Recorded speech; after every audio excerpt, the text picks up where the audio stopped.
प्रिय भक्तों, भोजराज कंस की पत्नी अस्ति और प्राप्ति बड़ा रुदन कर रही है, रो रही है। आज वो दोनों पत्नियां वहां से चल देती है। अपने पिता जरासंध के बाद अनिवार्य देश को महाराज वहां जाके सारा हाल बताया। पिताजी ऐसा ही नहीं, बोला अस्ति और प्राप्ति चली। अरे नाई पलटी देर लगाई,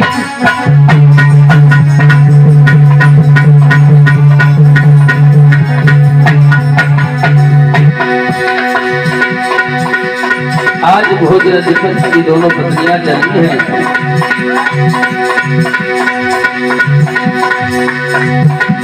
नाई पलटी देर लगाई, पहुंची मगध देश को जाई।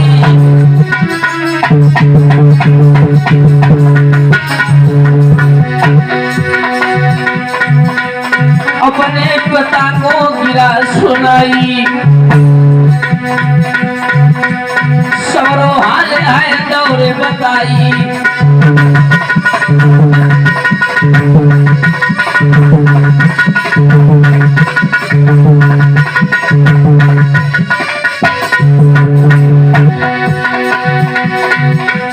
आज भोजराज कंस की दोनों पत्नियां अस्ति और प्राप्ति अपने पिता जरासंध के पास पहुंचे। मायके महाराज सारा हाल बताया है। जरासंध को बहुत क्रोध आता है महाराज, ऐसा ही नहीं। भक्तों होली है बलवान, समय को चक्रवारी, अवनी से होली है बलवान, समय को चक्रवारी है।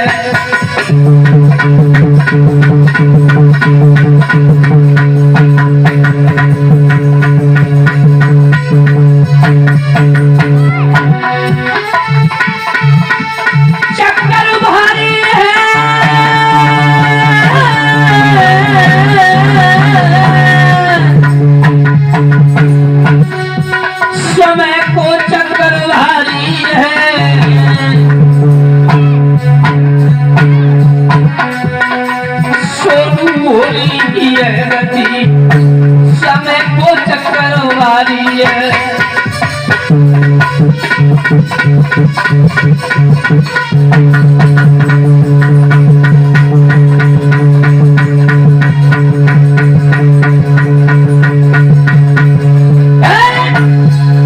आज कथा के प्रेमी सज्जनों ध्यान रखना, भोजराज कंस की पत्नी अस्ति और प्राप्ति जो है ना, दोनों भाई अपने मायके अपने पिता जरासंध के पास सारा हाल बताया। आज जरासंध को बहुत क्रोध आ जाता है। अपनी सेना को लिया, लेकिन भगवान योगीराज कृष्ण समझ रहे थे कि जरासंध नहीं मानेगा। उन्हें पता चला कि जरासंध चढ़ाई जरूर करेगा। उससे पहले संत लोग बताते हैं कि भगवान योगी कृष्ण ने द्वारिका नगरी विश्वकर्मा को आदेश दिया, माया को जाओ निर्माण करो, सारे लोगों को द्वारिका पहुंचा दिया है। इधर जरासंध ने सेना को लेकर आए, चढ़ाई महाराज कर दी। संत लोग बताते कि 17 बार महाराज चढ़ाई की है आज जरासंध ने। कथा के प्रेमी सज्जनों, भगवान योगीराज कृष्ण ने 17 बार आज जरासंध को परास्त कर दिया महाराज।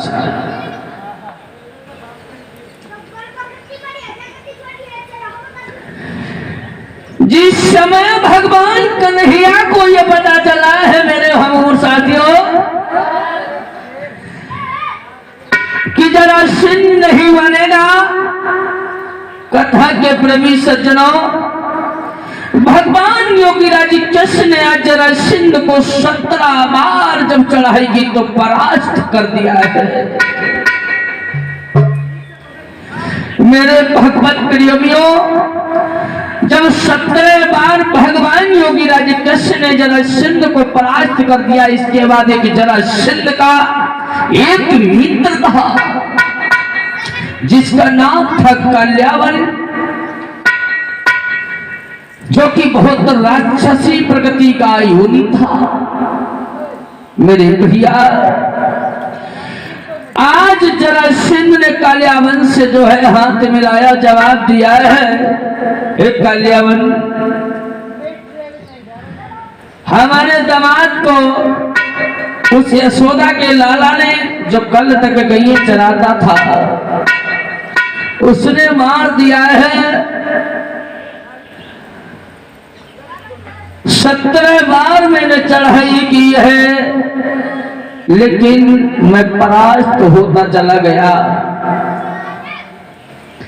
मेरे भगवत प्रेमियों, जिस समय भगवान कन्हैया ने देखा कि कल्यावन साथ में है, तो आज जब चढ़ाई की है तो भगवान कन्हैया वहां से रण छोड़ करके भाग आते हैं। कथा के प्रेमी सज्जनों, तो वहां से एक नाम पड़ा था भगवान योगी राज कृष्ण का, रण छोड़ घनश्याम। कथा के प्रेमी सज्जनों, 18वीं बार जब आज जरासंध ने चढ़ाई की थी, भगवान योगी राज कृष्ण रण छोड़ करके भाग आते हैं। आगे आगे भगवान योगी राज कृष्ण है, पीछे पीछे जरासंध कल्यावन सेना है। महाराज इधर मुचकुंद सो रहे थे, कथा के प्रेमी भक्तों, तो भगवान योगी राज कृष्ण ने अपना पीला दुपट्टा जो है आज मुचकुंद सो रहे थे उनके ऊपर डाल दिया है। भगवान कन्हैया योगी राज कृष्ण वहीं पर छुप जाते हैं। कल्यावन चला आ रहा है, पीछा कर रहा है। मेरे भगवत प्रेमियों, आज जिस समय कल्यावन ने देखा, क्योंकि भगवान योगी राज कृष्ण ने अपने दुपट्टे को जब डाला है तो कल्यावन ने समझ नहीं पाया यह आखिर है तो है कौन। वो भगवान योगी राज कृष्ण को समझ रहे थे, तो आते ही आते एक लात मारी कि हाथ तो अगर छुप जाएगा तो क्या बच जाएगा। कबीर, मुझको बहुत गहरी नींद में सो रहे थे। एक भयानक, एक तेज से लात मारी मुझको, जैसे ही नींद से जागृत हुए। वरदान था कि जब तुम्हारे सामने महाराज सोते होगे, कोई तुम्हें जगाएगा, सामने पड़ेगा तो जलकर राख हो जाओगे। जैसे ही मुचकुंद की नींद खुली है महाराज, जहां से एक लोह निकली है, आज कल्यावन जलकर राख हो गया। मेरे भगवत प्रेमियों, आज कल्यावन जलकर राख हो गया। इसके बाद वहां से भगवान कन्हैया योगी राज आते हैं। कथा के प्रेमी सज्जनों,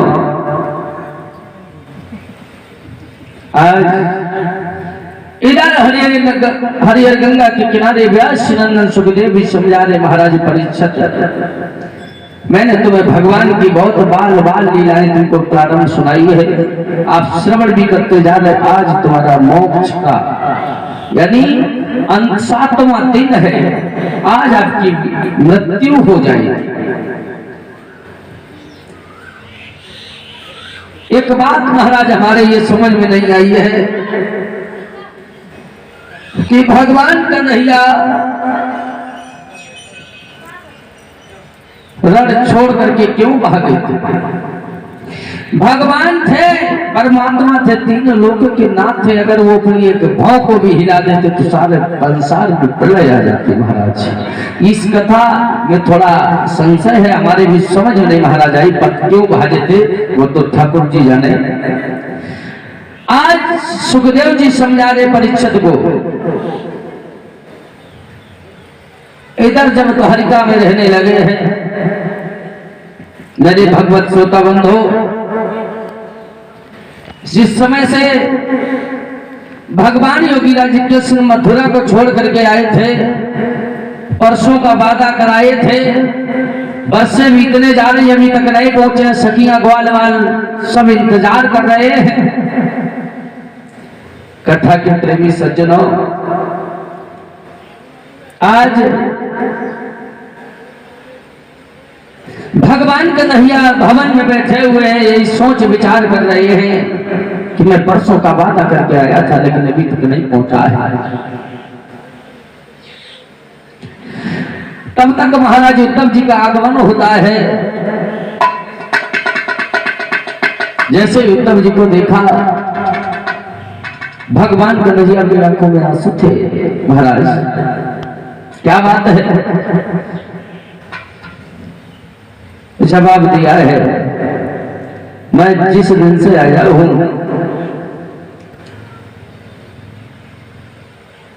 परसों का वादा किया था, बस से बीतने जा रही है, अभी तक वापस नहीं गए। उन बेचारी सखियों का ग्वाल वालों का क्या हाल होगा? उद्धव जी ने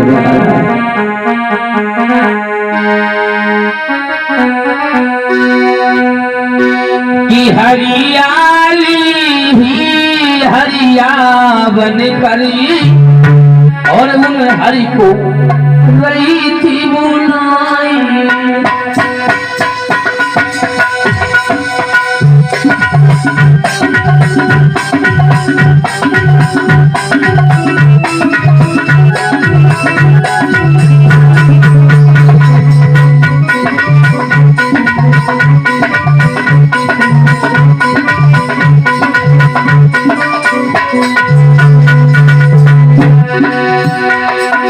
जवाब दिया,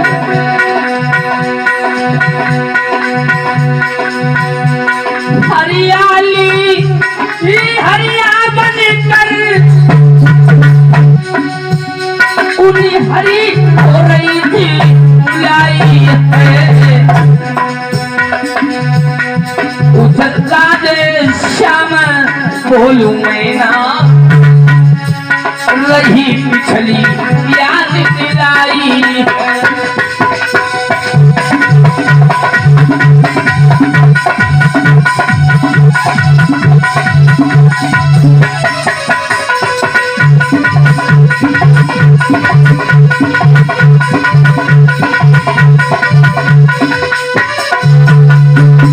भक्तों, आज जब ये बात हुई है, पता नहीं किसे वेदना में ली है। आज भगवान कन्हैया ने कहा, उद्धव जी तुम चले जाओ, हाँ वहां की सखियों को जाकर के ग्वाल वालों को धीर बताना और कुछ ज्ञान का तत्व समझाना। आज उद्धव जी ने आज भगवान कन्हैया के वस्त्र पहने वहां से रथ के सवार हुए चल देते हैं। चलते चले आए, चलते चले आए महाराज। इधर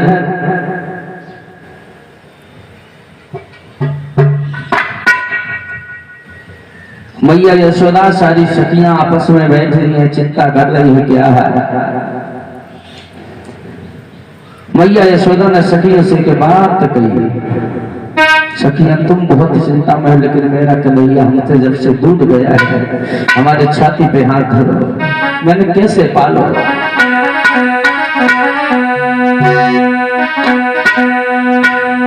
कि वो कन्हैया चलो गो मौसमों से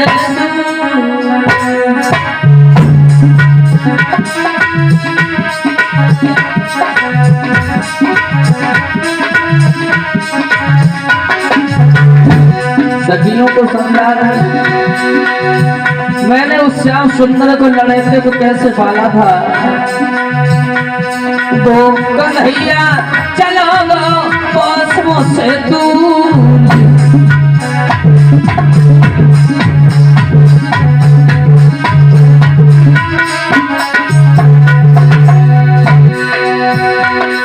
सुनो ललिता विशाखा,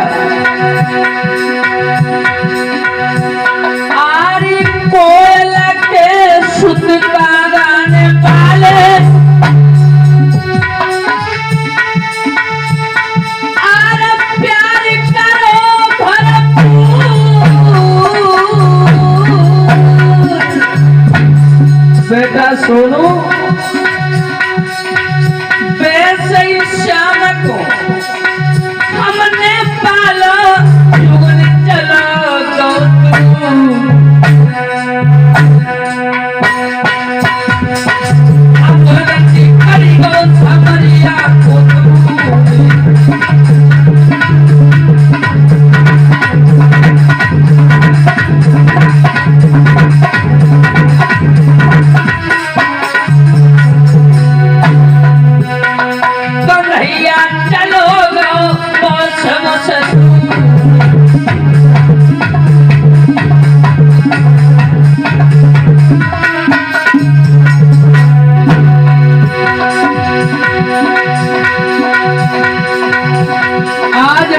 समझा रही है सखियों, हमसे पूछो मैंने उसे कैसे पाला है।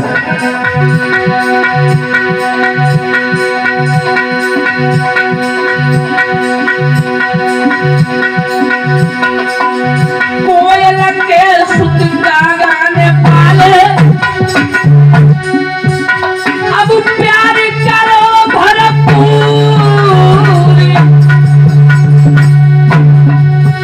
आरी पैसे श्यामा को हमने पालो, जुगन चलो गो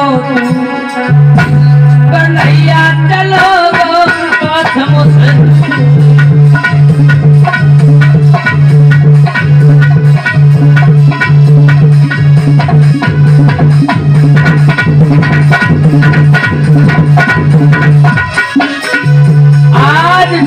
भैया यशोदा सारी सखियां समझ आए नहीं आपस में। महाराज समझाने के बाद इधर जो है सारी सखियां ललिता विशाखा राधा सब जो है एक घाट पर गई है पानी भरने के लिए। महाराज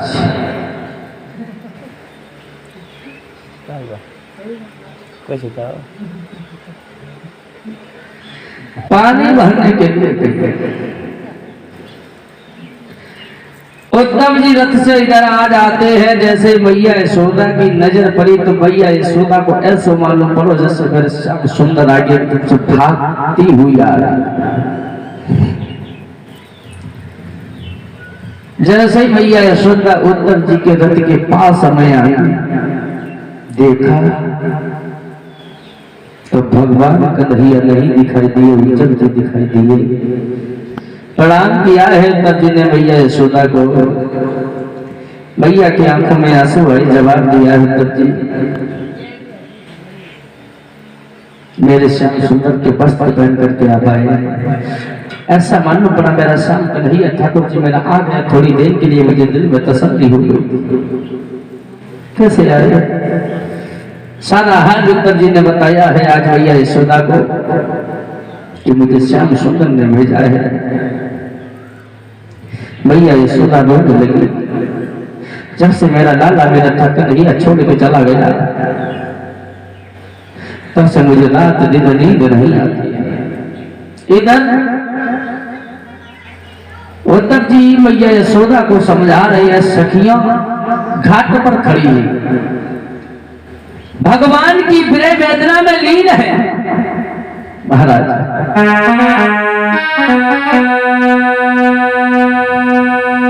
कि कोई घट भरे घाट पर ही और घंटों से खड़ी दिखाती है।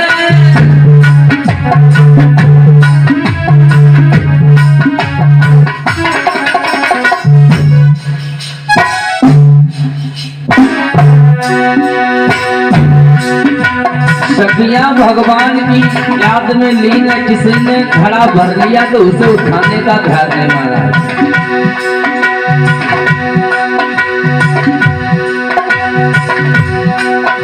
कोई घट भरे घाट पर भी घंटों से खड़ी दिखाती है। गाउन डगर जल में डाली उठाती है न उठाती है।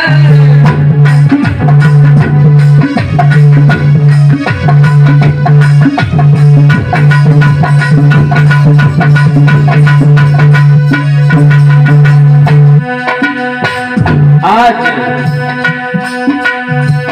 भगवान कन्हैया की विरह वेदना में सारी सखियां लीन है। अगर कुआं में गागर डाल दे पानी भर लो तो भाई उठाए में भी ध्यान ना है।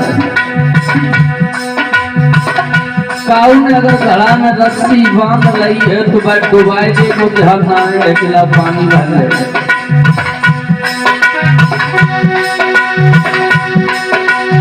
कर में रस्सी हाथ में घड़ा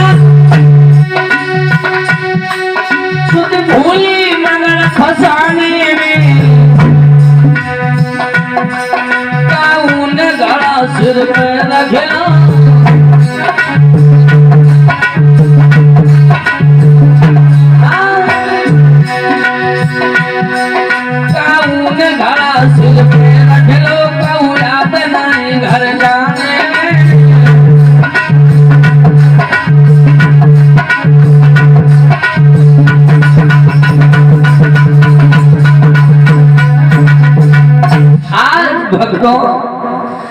उन सखियों का बहुत बुरा हाल है। मेरे भगवत श्रोता बंधु, सारी सखियां हैं, किसी ने घड़े में रस्सी बांध ली तो उसे पानी भरने की याद नहीं है, श्याम सुंदर की याद है। किसी ने जल में डुबा लिया है, पानी भर गया है घड़े में, तो उसे उठाने की फुर्सत याद नहीं, श्याम सुंदर की याद में लीन है।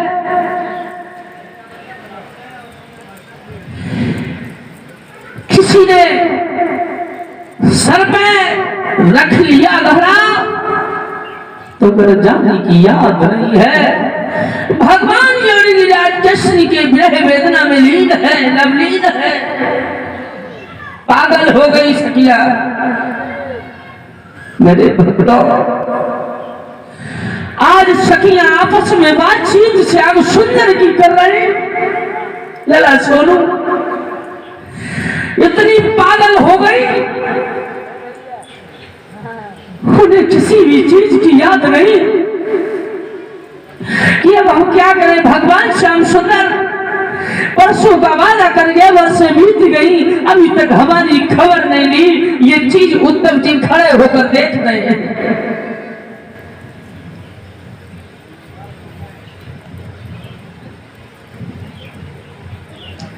एक सखी समझात में बोली, दूसरी सखी से क्या बोली, ललिता तुझे नहीं पता है श्याम सुंदर के बगल सारी सारी रात नींद नहीं आती है, मैं पागल हो जाती हूँ।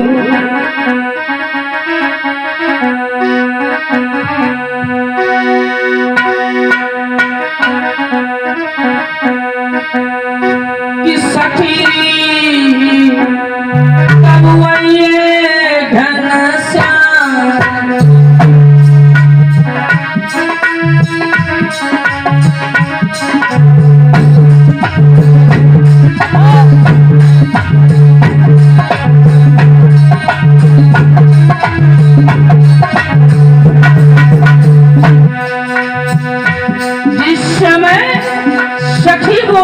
समझाती हुई बहन विशाखा,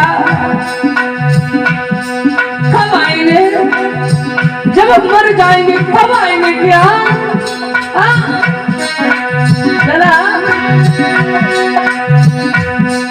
सखी कब आई है नी घनश्याम,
सारी सखियां आपस में मेरे भीतना मिली है।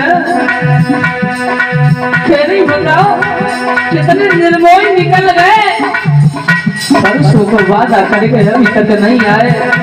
उन्हें ये चिंता नहीं है कि मेरा क्या हाल होगा। पूरी बेड़ा सखी कबू